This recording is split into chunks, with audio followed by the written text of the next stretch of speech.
Hi there, my name is Carlina Hansen, and I am a member of the California Breast Cancer Research Advisory Council and am the executive director at the Women's Community Clinic in San Francisco. I think I'm here to talk a little bit about my experience with cancer.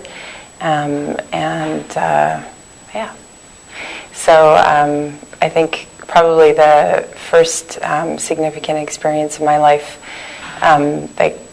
where cancer came into my reality was when my father was diagnosed with lymphoma when I was 16 years old. He was sick for about a year. He was very, very ill at the point that he was diagnosed and passed away after that year. And subsequently, my family was involved in lawsuits about his care. I think it was obviously a very traumatic experience as a young teenager, and also an experience that was, I think, difficult to understand at that age when I was in a point of fighting a lot with my mom and dad and doing things that teenagers usually do. I think it was also the point at which I became aware of the fact that there's differences in access to care. My father had given up his health insurance at the age of 64 and was diagnosed just afterwards. And as a result, he did not get access to the kind of care and treatment that he really needed.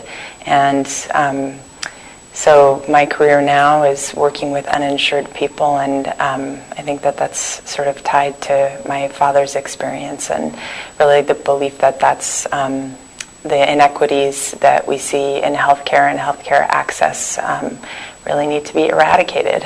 And I think more recently, as I've gotten a little bit older, my experiences with families and friends unfortunately have increased and just the number of people I know who have cancer, both close friends and not as close friends and relatives.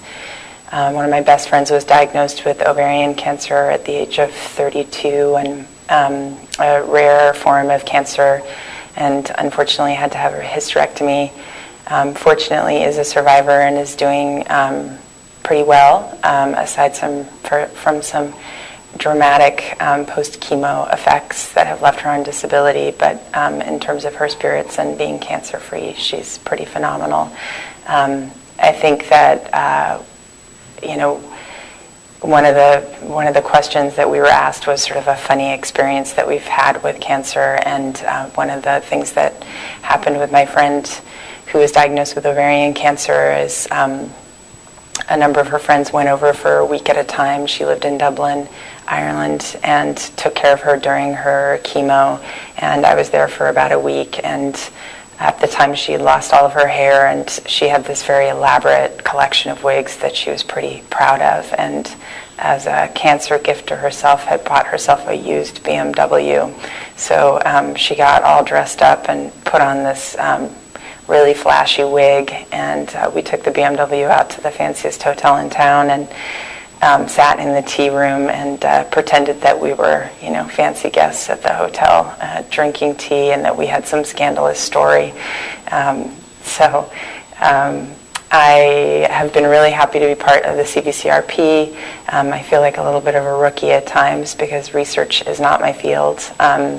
But I've been really privileged to get to know some of the amazing researchers and staff of the CBCRP, other council members, and also the survivors and advocates that are involved in the breast cancer movement. I've been really incredibly impressed. I think it's a really unique movement in that people really know quite a lot about the science of breast cancer and are pretty involved in finding a cure, finding adequate treatments, and really speaking up on behalf of women who've had cancer, who have cancer, and who may get cancer. So I want to thank the CBCRP for all the amazing research work that it's funded in the state of California, and hope that it continues to do some of the fantastic work that it's been doing over the years. And thanks for the opportunity.